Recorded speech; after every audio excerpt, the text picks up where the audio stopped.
আসসালামু আলাইকুম সুপ্রিয় শিক্ষার্থী বন্ধুরা, আশা করি আমরা সকলে ভালো রয়েছি। আবারও স্বাগতম আমাদের অনলাইন ক্লাসে। আজকে আমরা আবারও আলোচনা করতে যাচ্ছি ordinary differential equation chapter 3A। এর আগে কিছু গুরুত্বপূর্ণ ক্লাস আপলোড করা হয়ে গেছে। যদি ক্লাসগুলো না দেখে থাকো তো অবশ্যই ভিডিও ডেসক্রিপশন বক্স চেক করে ক্লাসগুলো দেখে নিও। তো আজকে যে আমরা প্রশ্নটি দেখতে পাচ্ছি সেই প্রশ্নের আলোচনা করতে যাব, সেটি হলো এক্সাম্পল 25। খুবই গুরুত্বপূর্ণ একটি প্রশ্ন। আর এই চ্যাপ্টারে প্রথম ক্রম এবং প্রথম মাত্রার অন্তরক সমীকরণ টাইপ 1-এ। তো এই 1-এর মধ্যে শুধু দুইটা পদ্ধতি আছে, একটা হলো চলক পৃথকীকরণ আর একটা হলো প্রতিস্থাপন। তো আমরা চলক পৃথকীকরণের মাধ্যমে অন্তরক সমীকরণগুলো দেখব যে কিভাবে সমাধানে নিয়ে আসতে হয়। তো প্রথমত আমাদের যে সূত্রটি বা যে নিয়মটি ফলো হবে সেটা হলো চলক পৃথকীকরণ। এখানে একটু দেখো, function of x phi x dx, মানে চলক হিসেবে এক্সগুলো এক পাশে মানে এক সাইডে থাকবে, আর এখানে function of y phi y dy equal 0, মানে এই আকারে আমাদের কি করতে হবে, নিয়ে আসতে হবে।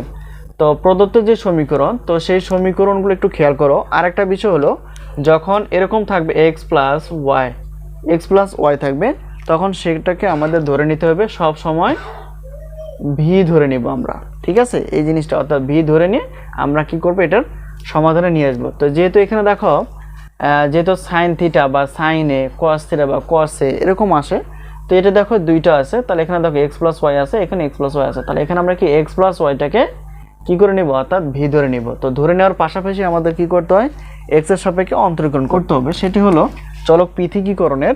এখন আমরা ধরে নিব যে মনে করে ধরে নিলাম যে এক্স প্লাস ওয়াই, এটাকে ধরে নেব আমরা কি ভি। তো ভি ধরে নেওয়ার পাশাপাশি অর্থাৎ এটাকে আমরা কি করব, এক্স এর সাপেক্ষে অন্তরীকরণ করে ফেলবো। তাহলে আমরা একটু ভেঙে ভেঙে লিখবো যাতে করে আমরা সকলে বুঝতে পারি। তাহলে ডি বাই ডিএক্স এখানে থাকতেছে কি ভি। তো এখন ভেঙে ভেঙে অর্থাৎ প্লাসের সূত্র যদি আমরা ইউজ করি, তাহলে ডি বাই ডিএক্স এখানে plus d by dx, y রয়েছে ওয়াই, আর এখানে কি থাকতেছে, তো ডি ভি বাই ডিএক্স। আশা করি বিষয়টি ক্লিয়ার।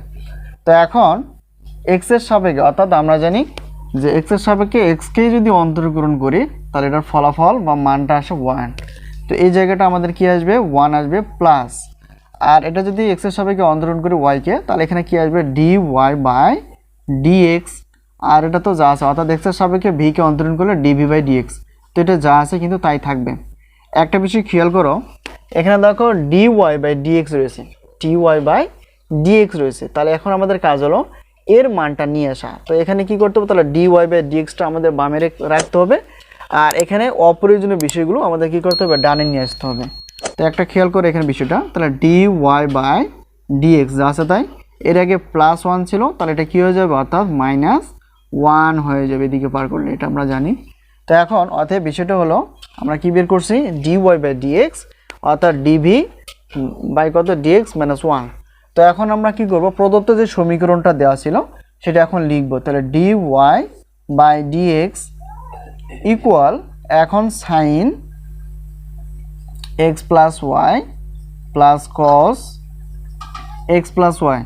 তো যা যা ধরলাম এবং অন্তরীকরণ করলাম কিংবা কিছু মান বের হয়ে আসছে, সেগুলো আমরা কি মান বসানোর চেষ্টা করব। একটু খেয়াল করো, ডি ওয়াই বাই ডিএক্স আমরা কি বের করছি এতক্ষণে, তো ডি ওয়াই বাই ডিএক্স বের করছি ডিভি বাই ডিএক্স -1। তাহলে এটা মানটা বসাই দিই, তাহলে dv by dx -1 equal sine, তো এটাকে কী ধরানো আছে, ভি ধরা আছে, ভি বসাই দেব, প্লাস কস, এটাকে কি ধরছি আমরা, ভি ধরছি। আশা করি বিষয়টি এই পর্যন্ত ক্লিয়ার। এখন এখানে ডিভি বাই ডিএক্স -1 আছে, এদিকে পার করলে কী হয়ে যাবে, +1 হয়ে যাবে। তাহলে এখানে যা আছে তাই প্লাস কস বি +1, অর্থাৎ -1টা সাইড চেঞ্জ করলে +1-এ চলে আসবে। এখন এই বিষয়টাকে এমন কিছু কাজ করতে হবে বা সূত্রে নেওয়ার চেষ্টা করতে হবে। যদি সূত্রে নেওয়া যায় ভালো, আর যদি সূত্রে না নেওয়া যায় বা সূত্রের আকার হয়ে থাকে, তো সেটাকে আমরা সূত্রে নেওয়ার চেষ্টা করবো। একটা বিষয়টি একটু খেয়াল করো, এখানে দেখো সাইন অনুপাত আছে, এখানে কস অনুপাত আছে। তো এটাকে যদি আমরা একটু আলাদা হিসেবে দেখি এবং এটাকে যদি আমরা আলাদা হিসেবে দেখি, তাহলে আমরা একটা সূত্র জানি না, দেখো তো একটু, যে এখানে ব্যাপারটা হলো কি সাইন 2 থিটা, একটা সূত্র আমরা জানি আগে থেকে, সাইন 2 থিটা মানে 2 সাইন থিটা, আর এটা কি হলো কস থিটা আমরা নিতে পারি। তো এখানে বিষয়টা হলো কি, সাইনের আগে এখানে 2 যদি থাকতো আমরা সরাসরি সূত্র নিতে পারতাম, কিন্তু এখানে দেখো যখন সাইন 2 থিটা হোক, 2b হোক, 2a হোক, তখন কি হয়, তখন অরিজিনালি সূত্রটা আমরা বসাতে পারি, শুধু থিটার পরিবর্তে a b c অথবা আলফা বিটা গামা থাকতেই পারে। তো এর মতো বানাতে গেলে আমাদের কি করতে হবে, অর্থাৎ এই যে এটা একটা অনুপাত হিসেবে যদি ভি থাকে তার এর আগে আমাদের 2 লাগাইতে হবে। তো তারপর আমাদের কি করতে হবে, ব্যালেন্স করে দিয়ে সূত্রে নিতে হবে, এর আগে নেওয়া যাবে না। যেমন এখানে একটু খেয়াল করো, এখানে ডিভি বাই ডিএক্স যা আছে তাই, এটাকে সূত্রে নিতে চাইলে এখানে আমাদের কাজটা কী হবে, কাজটা হবে এখানে যেহেতু এখানে এর আগে কি আছে 2 আছে, তো এটা আমরা 2 নিলাম। তো 2 যে নিব এই 2টা কিন্তু অতিরিক্ত হয়ে যাবে তখন, আর এখানে কি আছে ভি আছে, বিটা দিয়ে দিলাম। আমাদের ছিল কি সাইন ভি, এখানে হয়ে গেছে 2b, কারণ সূত্রের মতো বানানোর জন্য 2 নিয়ে নিলাম। আর 2টা যেহেতু অতিরিক্ত আমাদের কি করতে হবে, টেকনিক করে এটাকে নিচে ভাগ আকারে দিয়ে দিতে হবে। তাহলে আমাদের কি আসলো, অর্থাৎ ব্যাপারটা হলো সাইন 2 থিটা, তার মানে এটাকে আমরা থিটা পড়বো। তাহলে আমরা কি নিতে পারবো সূত্রটা, অর্থাৎ এখানে বিষয়টা আসবে তখন সাইন 2v/2। তাহলে আমরা লিখতে পারবো সূত্র অনুযায়ী 2 সাইন থিটা বলতে কোনটা, এই যেটা অর্থাৎ v/2, আর কস থিটা বলতে কোনটা আবার v/2, মানে এই কাজটা আমরা করতে পারি। তো এই হলো বিষয়টা। এখন আরেকটা সূত্র আমরা জানি, এখানে দেখো এটাকে সাজা লিখলে 1 + cos 2 থিটা, এটা আমরা অরিজিনালি সূত্র জানি, অর্থাৎ 1 + cos 2 থিটা। কারণ দেখো এটার মতো একটু মিলে, কিন্তু একদম হুবহু মিলে না। তাহলে 1 + cos 2 থিটা, তাহলে আমরা সূত্রটা কি লিখতে পারি, 2 cos স্কোয়ার থিটা। ঠিক আছে, তো যেহেতু এখানে বিষয়টা ছিল, এটা আমরা 1টাকে আগে নিতে পারি 1 + cos v। তাহলে একটা বিষয় খেয়াল করো, সূত্রের সঙ্গে তুলনা করো, থিটার পরিবর্তে ভি রয়েছে, তাহলে এখানে যদি আমরা 2 রাখতে পারি তাহলে আমরা এই সূত্রটা নিতে পারি। তো এখন যদি আমরা এখানে দেখো 2 নিলাম ঠিকই, আর এখানে ভিও নিলাম, হ্যাঁ, তাহলে এখানে দেখো এখানে আমাদের আছে কি cos v, কিন্তু এখানে হয়ে গেল কত 2b। তাহলে এখন আমাদের কি করতে হবে, অর্থাৎ v/2 ব্যালেন্স করতে হবে। তাহলে 1 + cos 2 থিটা, তাহলে আমরা এখন নিতে পারবো 2 cos স্কোয়ার থিটা। থিটা বলতে কত, এই বিষয়টা। আশা করি এই হলো আমাদের হিসাবটা, অর্থাৎ এটাকে বানানোর জন্য, অর্থাৎ সূত্রের মতো নেওয়ার জন্য আমরা এই কাজগুলো করব। তাহলে এখন দেখো এখানে প্লাস, তাহলে এখানে 1 + cos, 1টাকে সামনে নিয়ে আসলাম, আর ব্যালেন্স হিসেবে 2 আর v/2 কাটাকাটি করলে আগেরটা কিন্তু ঠিক থাকবে। অর্থাৎ এই সুযোগে আমরা কি করতে পারবো, এই সূত্র অর্থাৎ সাইন 2 থিটার সূত্রটা এবং 1 + cos 2 থিটার সূত্রটা আমরা ব্যবহার করতে পারবো। দেখো এখানে dv/dx, আর এখানে দেখো তো আমরা যদি সূত্রটা ব্যবহার করি তাহলে কি আসবে, আমরা লিখে ফেলছি এখানে, তাহলে আসবে কি 2 sin v/2 cos v/2। ঠিক আছে, এই পর্যন্ত প্লাসটা দিয়ে দিব। আর এটাকে যদি আমরা সূত্রে ব্যবহার করি তাহলে 1 + cos 2 থিটা, তার মানে আমরা লিখতে পারবো কি, অর্থাৎ 2 cos স্কোয়ার থিটা। তাহলে 2 cos স্কোয়ার থিটা, তো থিটা বলতে কত, v/2। আশা করি বিষয়টি এই পর্যন্ত ক্লিয়ার। এখন আর একটু খেয়াল করো, যতক্ষণ আমরা ইন্টিগ্রেশনের সূত্রগুলো ব্যবহার করতে পারি না ততক্ষণ এই কাজটা আমাদের চালিয়ে যেতে হবে। এখন একটু খেয়াল করো, এটাকে যদি একটা পদ মনে করি, এটাকে একটা পদ মনে করি, আর বিষয়টি হলো এখানে আমরা একটু কমন নিতে পারি আর কি। তো কমনটা কি, এখানে দেখো কমন কি পাওয়া যায়, এ পাশে কিন্তু এর আগে 2 আছে, এর পাশে কিন্তু একটা 2 আছে, তাহলে 2 কমন নেওয়া যায় অবশ্যই। আর এখান থেকে কি কমন যায়, এখানে cos v/2, এটা এখানে একটা আছে, এখানে কিন্তু 2টা আছে। কিভাবে দেখো, আমরা এটাকে এভাবে লিখতে পারি, cos স্কোয়ার v/2, এটাকে একটু আলাদা করে লেখা যায়, তাহলে cos v/2 into cos v/2, যদি গুণ করে দেয় এটা কিন্তু চলে আসবে। তার মানে এখানে কয়টা পাওয়া যাচ্ছে, cos v/2 2টা। তাহলে এখানে আমরা কি কমন নিতে পারি, অর্থাৎ একটু লাইন বাড়ায় দেখো, আচ্ছা আমরা একটু পরেই কমন নিব, সকলে যাতে বুঝতে পারি এই জন্য এই কাজটা করা। তোমরা চাইলে একটা লাইন বাদ দিতে পারো, সমস্যা নেই। তাহলে এখানে cos কত v/2, মানে এটাকে ভাঙলে আমরা এটা পেয়ে যাবো, অর্থাৎ cos v/2। আশা করি বিষয়টি এই পর্যন্ত ক্লিয়ার। এখন একটু কমন নেই, তাহলে dv/dx, তাহলে এখান দেখো এই জায়গাটা আমাদের একটা পদ হিসেবে বিবেচিত হবে, আর এই জায়গাটা একটা পদ হিসেবে বিবেচিত হতে পারে। তো এখন এখানে আমাদের কাজ হবে, দেখো এই পাশেও কিন্তু এটার আগে সবার আগে 2, এটারও সবার আগে 2, তো 2টা আমরা কমন নিতে পারি এক। দ্বিতীয়ত এখানে cos v/2, এখানেও cos v/2, আমরা জানি উভয় পাশে একই মতো জিনিস বা সংখ্যা থাকলে আমরা কমন নিতে পারি।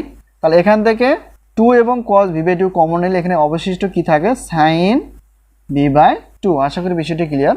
প্লাস এখানে কি থাকতেছে, এখানে cos v/2 থাকে।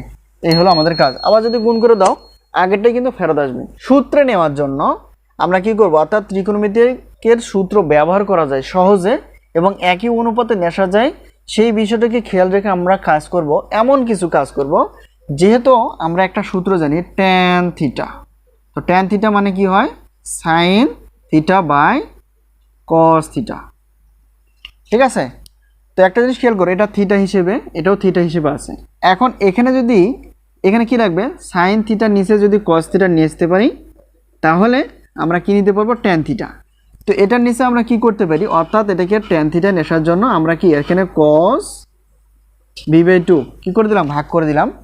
এখন এখানেও কি করব, এটাকে মিলানোর জন্য এখানে কি করবো, এখানে কস v/2। একটা বিষয় খেয়াল করো, এখানে একটু বোঝার ব্যাপার আছে, সেটা হলো কি, তো এই কাজটা যে করলাম, অর্থাৎ cos v/2 আমরা যে অতিরিক্ত নিয়ে ফেলছি না, তো এই অতিরিক্ত এমনভাবে হিসাব করতে হবে যাতে করে বেশিও না হয় কমও না হয়।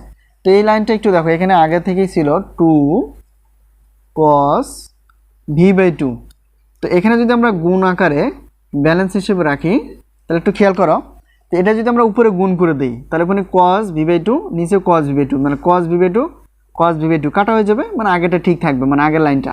একইভাবে এটা যদি আমরা এটাকে গুণ করে দেই, তাহলে এখানে কি cos স্কয়ার v/2 কাটাকাটি করলে কিন্তু শুধু cos v/2 থাকবে। তো এই হলো বিষয়টা। এখন সূত্র নেওয়ার জন্য এই কাজটা করা হলো। এখানে দেখো dx, এখানে কি থাকতেছে, তাহলে এখানে হিসাব করলে cos, তাহলে cos স্কয়ার হবে v/2, আর এখানে কি নিতে পারি, অর্থাৎ tan থিটা বলতে আমরা কি নিতে পারি, অর্থাৎ sin theta by cos theta যদি থাকে তাহলে tan থিটা নিতে পারি। তাহলে আমরা কি নিতে পারি, sin theta by cos theta আমরা লিখতে পারবো tan থিটা, আর থিটা বলতে কত, v/2, আর প্লাস এটা যদি কাটাকাটি করি, তো এটার কোনো সূত্র নাই, তার মানে কাটাকাটি করলে কিছু না, মানে 1 আসতেছে। আশা করি বিষয়টি এই পর্যন্ত ক্লিয়ার। তো এটা যদি সাজিয়ে লিখি একবারে, তাহলে 1 প্লাস এখানে লিখতে পারি 1 প্লাস tan থিটা, থিটা বলতে v/2, এটা রেখে দিলাম। আর পুরো বডিটা এটা কি হয়ে যাবে, নিচে ভাগ আকারে চলে আসবে। তাহলে কত আসছে, cos স্কয়ার v/2। এই হলো চলক পৃথকীকরণ। তাহলে এখন কত থাকতেছে 1 প্লাস tan v/2, আর এই বিষয়টা অর্থাৎ এটা কি ছিল, এই dxটা ভাগ ছিল, এদিকে চলে যাবে আর কি। ঠিক আছে, এই হলো আমাদের চলক পৃথকীকরণ। এখন আমাদের কাজ, তো এটাকে আমরা এই ডিভিটাকে এই পাশে রাখতে পারি, রেখে দিলাম। উপরে কিছু নাম্বার 1 আছে, আর এখানে 2 আছে 2, আর এটাকে যদি ভেঙে ফেলি আমরা লিখতে পারবো কি, অর্থাৎ 1 বাই sec স্কয়ার থিটা, তো থিটা বলতে কত, 2 বাই v/2।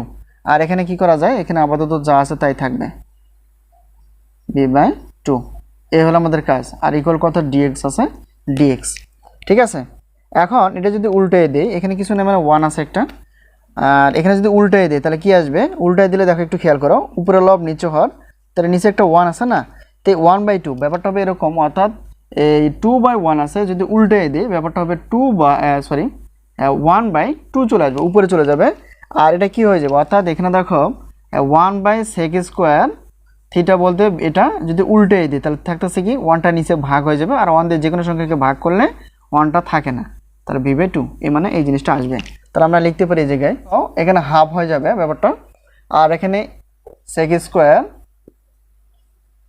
v/2, আর এখানে কি থাকতেছে, এটা আমরা রেখে দিব, আর 1 প্লাস tan v/2 এটা রেখে দিলাম, আর dv আছে dvটাও রেখে দেব, আর এই পাশে কত আছে, dx আছে dxটাও রেখে। এখন আমরা কি চাইলেই আমরা সমাকলন করতে পারি। এখানে দেখো উভয় পাশে সমাকলন যদি করি, তাহলে এখানে কত থাকতেছে, 1/2 sec স্কয়ার v/2, তাহলে এখানে কত, 1 প্লাস tan v/2 এই বিষয়টা, আর dv আছে dv, আর ইন্টিগ্রেশন dx আছে dx, মানে উভয় পাশকে আমরা কি করলাম, সমাকলন করে ফেলছি।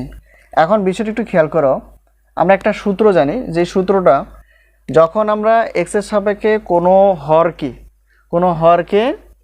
x এর সাপেক্ষে অন্তরণ করে উপরেরটা পেয়ে যায়, তখন একটা আমরা সূত্র জানি, সেই সূত্রটা কি একটু খেয়াল করো, ইন্টিগ্রেশন। তো এই সূত্রটা আমরা জানি, ঠিক আছে। তাহলে এখন কি লিখতে পারি, তো আমরা লিখতে পারি ln function of x plus c লিখি আমরা, অর্থাৎ এক্সের সাপেক্ষে নিচে হরকে যদি অন্তর্গ্রহণ করা হয় এক্সের সাপেক্ষে করে যদি উপরে অপশনটা মানে আমরা পেয়ে যাই, তাহলে সেক্ষেত্রে আমরা কি লিখতে পারি, লন ফাংশন অফ এক্স, তার মানে নিচেরটা প্লাস সি। তো একটা জিনিস খেয়াল করো, যদি আমরা এক্সের সাপেক্ষে এটাকে অন্তর্গ্রহণ করে ফেলি তাহলে এটা 0 হবে। আর এখানে কত, অর্থাৎ এখানে আসতে আসতে কি, তাহলে 0 যদি হয় তাহলে এক্সের সাপেক্ষে, অর্থাৎ আমরা এখানে লিখি, তাহলে এখানে দেখো কি আসে b/2। তাহলে এক্সের সাপেক্ষে অন্তর্গ্রহণ করলে এটা হবে 0, ধ্রুবককে যে কোনো অর্থাৎ এক্সের সাপেক্ষে অন্তর্গ্রহণ করো তাহলে 0 আসে প্লাস। আর এটা যদি এক্সের সাপেক্ষে অন্তর্গ্রহণ করে ফেলি তাহলে আমরা যদি d/dx tan x, আমরা জানি sec square x, sec square x, x বলতে কত v/2, তো যাকে x বললাম সেটা x নয়, অর্থাৎ v/2। অর্থাৎ এটাকে যদি আমরা আবার কি এক্সের সাপেক্ষে অন্তর্গ্রহণ করে ফেলি তাহলে এখানে একটা হাফ চলে আসবে, তো সেই হাফটা এখানে, আর এখানে হাফ থাকতেছে, এখানে কত dv/dx, অর্থাৎ এটা থেকে যাবে। অর্থাৎ সোজা কথা আমাদের এই উপরের বিষয়টি কিন্তু চলে আসতেছে। তাহলে আমরা কি করতে পারি, এই সূত্রটাকে আমরা নিতে পারি। আশা করি বিষয়টি ক্লিয়ার। তাহলে এখন দেখো আমরা কি নিতে পারি, অর্থাৎ লন, তাহলে এখানে কত মডুলাস হিসেবে, আর ফাংশন অফ এক্স বলতে এই জায়গাটায় কিন্তু আমাদের কি করতে হবে, নিতে হবে। আশা করি বিষয়টি আমরা বুঝতে পেরে গেছি, ঠিক আছে এটা।